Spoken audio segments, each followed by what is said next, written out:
Hello बच्चों, आज हमारा हिंदी का लेसन 7 पढ़ेंगे। हिंदी का क्लास है, लेसन 7 पढ़ेंगे। लेसन का नाम है माँ का एक कहानी। इसके लेखक हैं मैथिली शरण गुप्त। तो आइए हम अपना लेसन स्टार्ट करते हैं। प्रस्तुत कविता में यशोधरा अपने पुत्र राहुल को एक कहानी के द्वारा महात्मा बुद्ध के दया और क्षमा जैसे गुणों के बारे में बताती हैं। महात्मा बुद्ध के बारे में तो आप लोग जानते ही होंगे। तो राहुल जो है वो अपनी माँ से कहता है, माँ मुझे एक कहानी सुनाओ। तो राहुल की माँ उसे कहानी सुनाती हैं। आइए हम पढ़ते हैं। माँ कह एक कहानी, राजा था या रानी।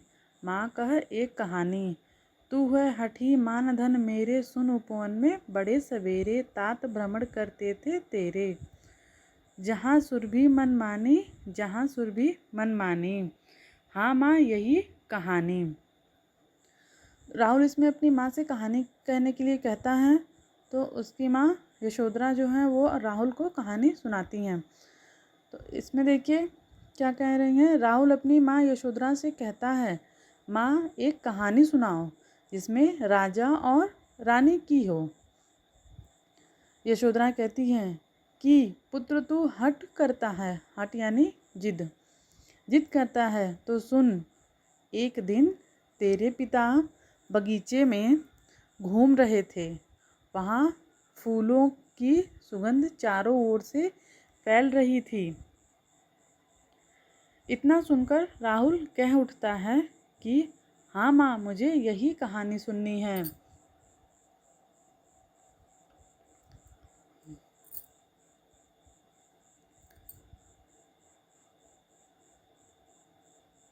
आइए दूसरा पैराग्राफ पढ़ते हैं।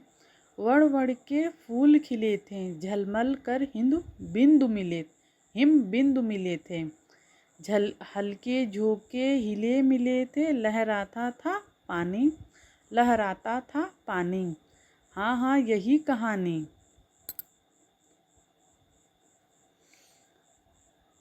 यहाँ पे है वड़ वड़ के फूल खिले थे। वड़ वड़ मतलब रंग बिरंगे फूल खिले थे। कहाँ? बगीचे में। उन पर ओस की बूंदें झिलमिला रही थी। किस पे? फूलों पे। हवा के हल्के झोंके चल रहे थे। तालाबों में पानी लहरा रहा था। हाँ हाँ माँ यही कहानी सुनाओ। राहुल कहता है अपनी माँ से, हाँ हाँ माँ मुझे यही कहानी सुनाओ। गाते थे खग कल कल स्वर से, सहसा एक हंस ऊपर से गिरा, वृद्ध होकर खग सर से, हुई पक्ष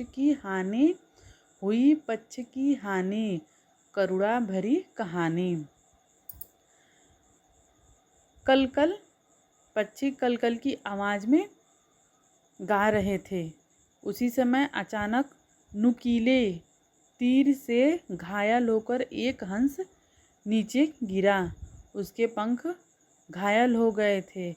यह कहानी बहुत ही करुणा भरी थी, मतलब कष्टदायक थी। चौंक उन्होंने उसे उठाया, नया जन्म सा उसने पाया। इतने में आखेटक आया, लक्ष्य सिद्धि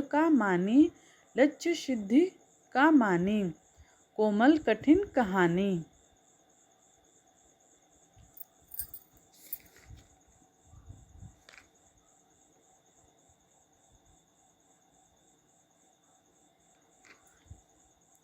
चौंक कर उन्होंने उस पक्षी को उठाया। तुम्हारे यशोधरा राहुल से कहती हैं मतलब उसके पिताजी ने पक्षी को उठा लिया। पक्षी को लगा कि उसने नया जन्म सा पा लिया। हो थोड़ी देर में शिकारी अपने अचूक निशाने पर खुश होता हुआ आ पहुंचा। आखेटक मीन्स होता है शिकारी। शिकारी वहां आ पहुंचा। उसे अपने लक्ष्य पर बहुत घमंड था। यह कहानी कोमल और कठोर भावनाओं वाली है।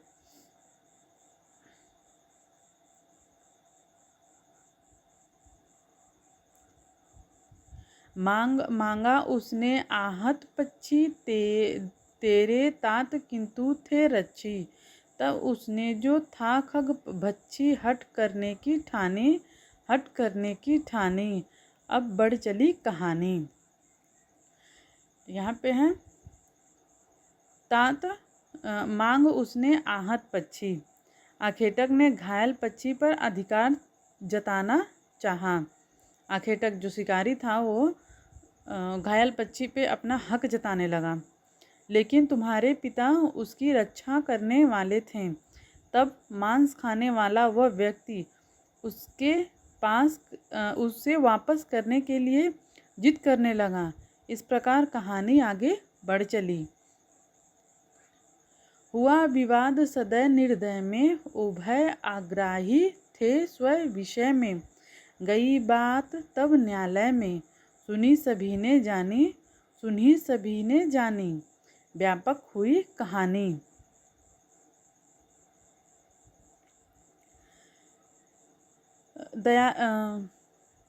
दयालु और निर्दयी में कहा सुनी होने लगी। दयालु मतलब होता है नरम दिल वाला, जिसको वो दया आ जाती है किसी के भी ऊपर। और निर्दयी मतलब होता है किसी के ऊपर दया नहीं करना।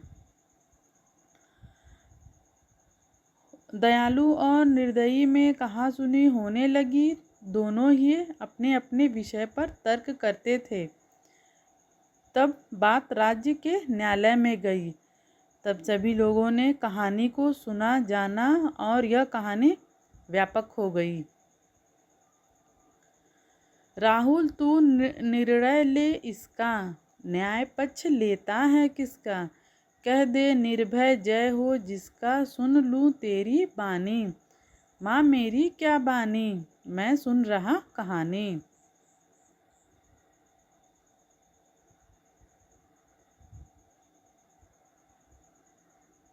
यशोधरा राहुल से कहती हैं कि बेटा तू ही इसका निर्णय कर कि न्याय किसकी तरफ होनी चाहिए।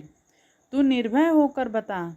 यशोधरा मतलब कहती हैं अपने बेटे से, तू निर्भय मतलब निडर होकर के बता कि जीत किसकी होनी चाहिए। मैं तुम्हारा भी न्याय सुन लूँ। राहुल कहता है कि माँ मैं क्या बोलूँ, मैं तो कहानी सुन रहा हूँ। कोई निरपराध को मारे तो क्या अन्य उसे न उबारे। रक्षक पर भक्षक को वारे, न्याय दया का दानी। तूने गुनी कहानी। अब इसमें राहुल अपना पक्ष बताता है। यदि कोई अकारण बिना अपराध के किसी को मारे तो क्या दूसरे को उसकी रक्षा नहीं करनी चाहिए। मारने वाले से रक्षा करने वाला बहुत महान होता है। न्याय सदैव दया का पक्ष लेता है। इस पर माँ कहती है कि तुमने कहानी के मर्म को ठीक से समझा। यहाँ पे देखिए क्वेश्चन आंसर है। अगर आप लोगों को समझ में आएगा तो आप लोग कर सकते हैं, नहीं तो मैं इसका आंसर क्वेश्चन आंसर का वीडियो बना के डाल दूँगी। आप लोग लिख लीजिएगा।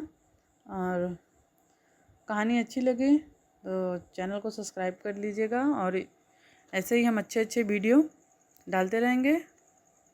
धन्यवाद।